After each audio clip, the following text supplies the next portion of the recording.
Misteri di balik lirik lagu Gundul-Gundul Pacul ternyata mengandung ramalan pemerintahan di Indonesia.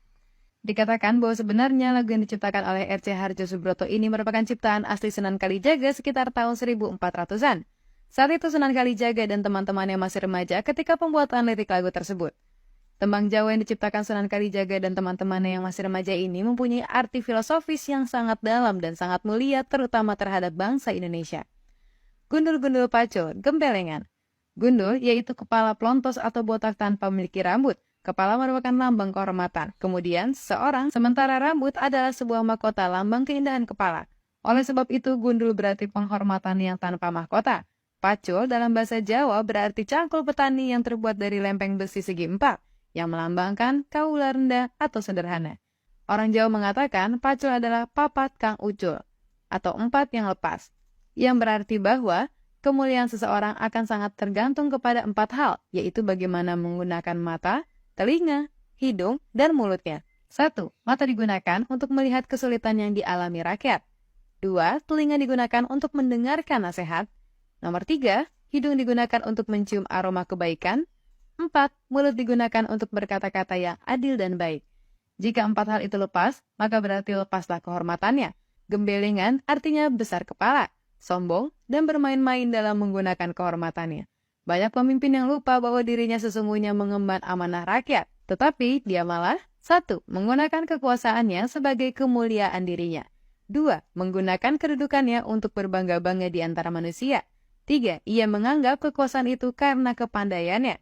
Sehingga lirik Gundul-Gundul Pacul Gembelengan diartikan sebagai pemimpin yang lupa bahwa dirinya sedang mengemban amanah rakyat, namun dirinya malah menggunakan kekuasaan sebagai kemuliaannya, menggunakan kedudukannya untuk berbangga-bangga di antara manusia dan menganggap kekuasaan itu karena kepandaiannya. Nyungi-nyungi wakulkul, Gembelengan. Nyungi wakul berarti membawa bakul atau tempat nasi di atas kepala.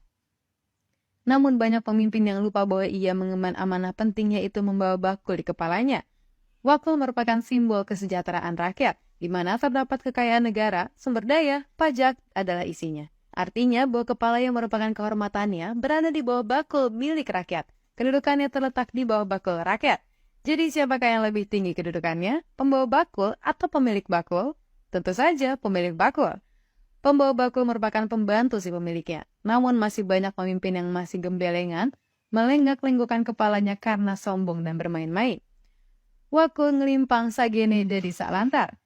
Wakul ngelimpang berarti bakul di atas kepala jatuh. Sagene dadi saklatar berarti nasi yang menjadi isi di dalam bakul tersebut jatuh dan berantakan kemana-mana. Akibatnya bakul terguling dan nasinya tumpah kemana-mana. Jika pemimpin gembelengan, maka sumber daya akan tumpah kemana-mana dan tidak terdistribusikan dengan baik, menyebabkan kesenjangan ada di mana-mana. Nasi yang tumpah di tanah tidak akan bisa dimakan lagi karena telah kotor, sehingga amanahnya akan jatuh dan tidak bisa dipertahankan, menjadikan kepemimpinannya sia-sia. Maka gagallah tugasnya mengemban amanah rakyat. Jadi secara keseluruhan lagu ini merupakan soal komitmen manusia ketika bekerja. Ketika masih anak-anak, hal tersebut masih wajar. Namun ketika telah dewasa, bukan lagi saatnya bermain-main, terutama ketika seseorang telah mengemban suatu tanggung jawab dan amanah.